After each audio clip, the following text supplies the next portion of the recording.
Welcome to Brain Roots IS. Today we will study Parsi sacred architecture. तो चलिए एक second के लिए सोचते हैं।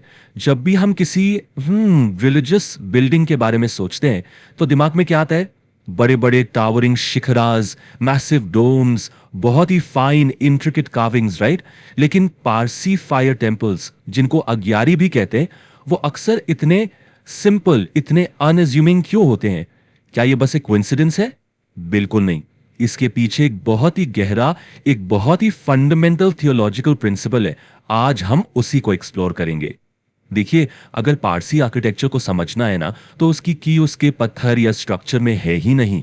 की है उसके अंदर, उसके दिल में जल रही सेक्रेड फायर में, जिसे कहते हैं आताश। और यह समझना बहुत जरूरी है कि ज़ोरास्ट्रियनिज्म में यह आग सिर्फ एक सिंबल नहीं है। बिल्कुल नहीं।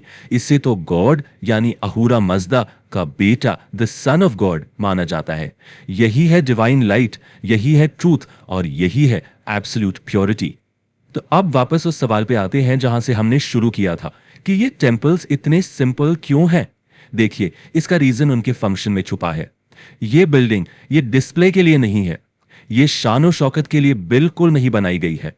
इसको आप एक वॉल्ट की तरह समझिए, एक प्रोटेक्टिव शेल, एक हाउस ऑफ फायर, जिसका एक और सिर्फ एक सबसे इंपॉर्टेंट काम है उस सेक्रेड फायर की रिचुअल प्योरिटी को हर हाल में मेंटेन करना। और ये प्रोटेक्शन, ये वॉल्ट इतना जरूरी क्यों है? क्योंकि ज़ोरोएस्ट्रियनिज्म में हर सेक्रेड फायर एक जैसी नहीं होती, सब बराबर नहीं है। बिल्कुल वैसे जैसे एक वीआईपी को अलग अलग लेवल की सिक्योरिटी दी जाती है ना? ठीक वैसे ही आग की भी एक स्पिरिचुअल हायरार्की है, और इसी हायरार्की पर टेम्पल का पूरा डिजाइन डिपेंड करता है कि वो आखिर किस ग्रेड की सेक्रेड फायर को हाउस कर रहा है। ओके, तो ये हायरार्की है क्या? ये 3 टियर्स में डिवाइडेड है। सबसे ऊपर आती है आताश बहरम, जिसका मतलब है द फायर ऑफ विक्ट्री। ये हाईएस्ट ग्रेड है, और इसको बनाना, कॉन्सेक्रेट करना, इट्स एन अनबिलीवेबल प्रोसेस। इसके लिए 16 अलग अलग सोर्सेस से आग कलेक्ट की जाती है। सोचिए, लाइटनिंग स्ट्राइक से लगी आग, एक लोहार की भट्टी से, और यहां तक कि एक फ्यूनरल पायर से भी। फिर शुरू होता है 1 साल लंबा प्रोसेस, जिसमें 1128 प्यूरिफिकेशन रिचुअल्स किए जाते हैं। Unbelievable, right? सेकेंड टियर है आतश अद्दारियन या द फायर ऑफ फायर्स, जो 4 सोर्सेस से बनती हैं। और सबसे नीचे लोएस्ट टियर है आतशदाद का या द लोकल फायर, जिसे काफी सिंपल रिचुअल से ही कॉन्सेक्रेट किया जा सकता है। और अब एक ऐसा फैक्ट जो आपको अजीब लगेगा, मे बी इवन शॉक करेगा। पूरी दुनिया में, the entire world, highest grade की ये सीक्रेट फायर, ये आतिश बहरम, जानते हैं कितनी जगह है? सिर्फ 8, जस्ट 8। और वो 8 के 8 इंडिया में है। सिर्फ ये एक फैक्ट, बस यही एक फैक्ट काफी है ये समझाने के लिए कि आज पारसी फेथ का ग्लोबल सेंटर इंडिया क्यों है। तो चलिए अब हम इस फोर्ट्रेस के, इस वॉल्ट के अंदर चलते हैं और इसके डिजाइन को आराम से समझते हैं।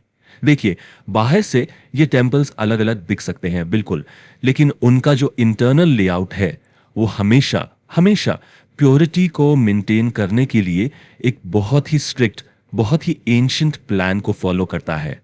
टेम्पल का जो सबसे सीक्रेट हिस्सा है, जिसे कह सकते हैं हार्ट ऑफ द टेम्पल, वो है केबला यानी इनर सेंक्टम। ये एक स्क्वायर वॉल्टेड रूम होता है जहां सीक्रेट फायर को रखा जाता है।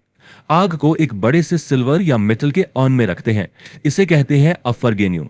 और ये अर्न एक स्टोन पेडेस्टल पर रखा जाता है, जिसे कहते हैं अधास। सिंपल है, लेकिन अब आते हैं एक बहुत ही इंटरेस्टिंग और क्रूशियल फीचर पर। फ्लो पर कुछ रिचुअल फरोज यानी कुछ नालियां बनी होती हैं, इनको कहते हैं पाविस। और ये क्या है? ये एक रिचुअल बाउंड्री है, बिल्कुल एक लक्ष्मण रेखा की तरह। इनका काम है किसी भी इंप्यूरिटी को उस सीक्रेट जोन में एंटर करने से रोकना जहां प्रीस्ट खड़े होकर रिचुअल्स परफॉर्म करते हैं। कितना फंक्शनल है ना? और फाइनली रूफ में हमेशा वेंट्स या चिमनीज होती हैं। क्यों?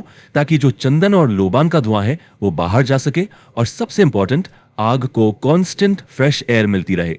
और इस केबला की सैंक्टिटी का अंदाजा इस बात से लगाइए कि इसके रूल्स इतने ज्यादा स्ट्रिक्ट है कि सिर्फ ओनली वो हाई प्रीस्ट जिन्होंने प्योरिफिकेशन का हाईएस्ट लेवल अचीव किया है, सिर्फ वो ही इसके अंदर एंटर कर सकते हैं और उस सीक्रेट फायर की सेवा कर सकते हैं, और कोई नहीं। ठीक है, तो एक चीज क्लियर है, अंदर का डिजाइन जो लेआउट है वो फिक्स्ड है। तो फिर सवाल उठता है कि बाहर का डिजाइन क्यों बदलता रहता है। यहीं पर इस सवाल के जवाब में हमें इंडिया में पारसी कम्युनिटी की पूरी सोशियो इकोनॉमिक जर्नी की कहानी मिलती है। एक ऐसी कहानी जो जो कैमोफ्लेज से शुरू होती है और सेलिब्रेशन तक पहुंचती है। चलिए इस कहानी को देखते हैं। अर्ली फेज में जब पारसीज इंडिया आए और गुजरात में सेटल हुए, तब उनके टेम्पल्स बिल्कुल ट्रेडिशनल गुजराती हवेलीज जैसे दिखते थे। वही स्लोपिंग रूफ्स, वही चौड़े वरांडास। और इसका पर्पस बहुत सिंपल, लोकल पॉपुलेशन में ब्लेंड इन करना, छुप जाना, ताकि किसी भी तरह के प्रोसिक्यूशन से बचा जा सके। यही था आर्किटेक्चरल कैमोफ्लॉज। लेकिन फिर वक्त बदला, कॉलोनियल पीरियड आया। खासकर मुंबई में पारसी कम्युनिटी ने एज ट्रेडर्स बहुत प्रॉस्पर किया। उन्हें सिक्योरिटी मिली, इन्फ्लुएंस मिला, और तब उनका आर्किटेक्चर पूरी तरह ट्रांसफॉर्म हो गया। अब छुपने की जरूरत नहीं थी, अब वक्त था अपनी एंशिएंट पर्शियन आइडेंटिटी को सेलिब्रेट करने का। और इसलिए उन्होंने नियो क्लासिकल और पर्शियन रिवाइवल स्टाइल्स को अपनाया, जिसमें हम देखते हैं व्हाइट मार्बल का use, grand bull headed columns, एक पूरा ट्रांसफॉर्मेशन। और इस सेलिब्रेशन में, इस लेटर पीरियड के टेम्पल्स में हमें दो बहुत ही इंपॉर्टेंट डेकोरेटिव मोटिव्स बार बार दिखते हैं। पहला है फरावहर। ये एक विंग्ड डिस्क है जो आपको अक्सर एंट्रेंस के ऊपर दिखेगा। ये सोल की जर्नी को रिप्रेजेंट करता है।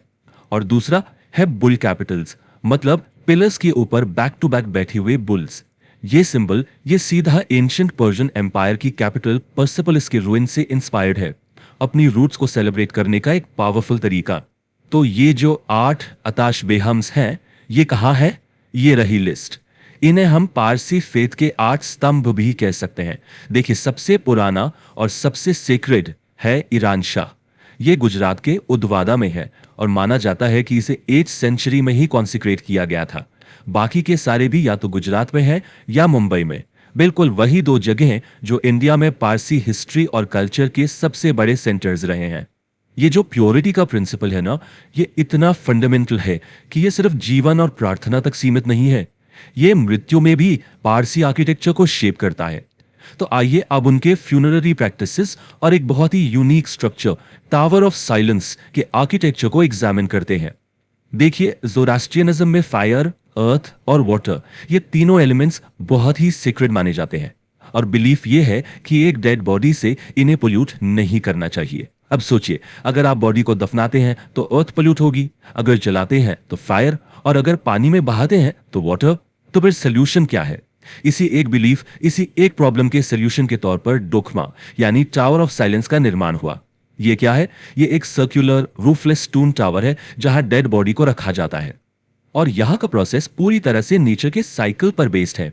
बॉडीज को 3 कॉन्सेंट्रिक रिंग्स में रखा जाता है, मेन, विमेन और चिल्ड्रन के लिए। वहां उन्हें वल्चर्स और सूरज की गर्मी नेचुरली कंज्यूम कर लेती हैं। इसके बाद जो सूखी हुई हड्डियां बचती हैं, उन्हें एक सेंट्रल बेल में स्वीप कर दिया जाता है, जिसे भंडार कहते हैं। तो आप देख रहे हैं, ये सेक्रेड एलिमेंट्स को पल्यूट किए बिना बॉडी को वापस नेचर के साथ यूनाइट करने का एक इकोलॉजिकल तरीका है। ऑलराइट, तो ये था पूरा analysis.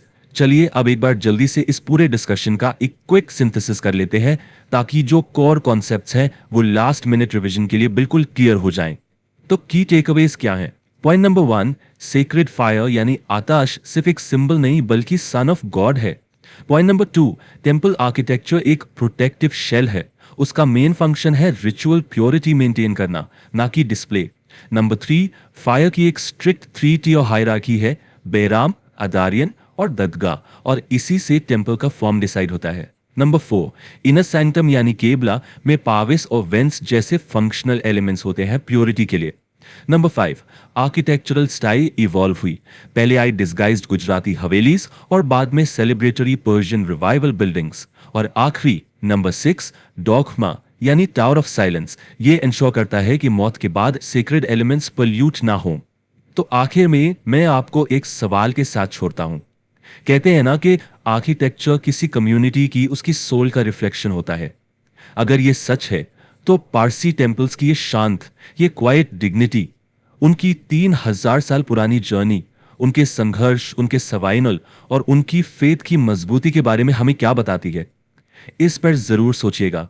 If you found this lecture helpful, like, share and subscribe to the channel.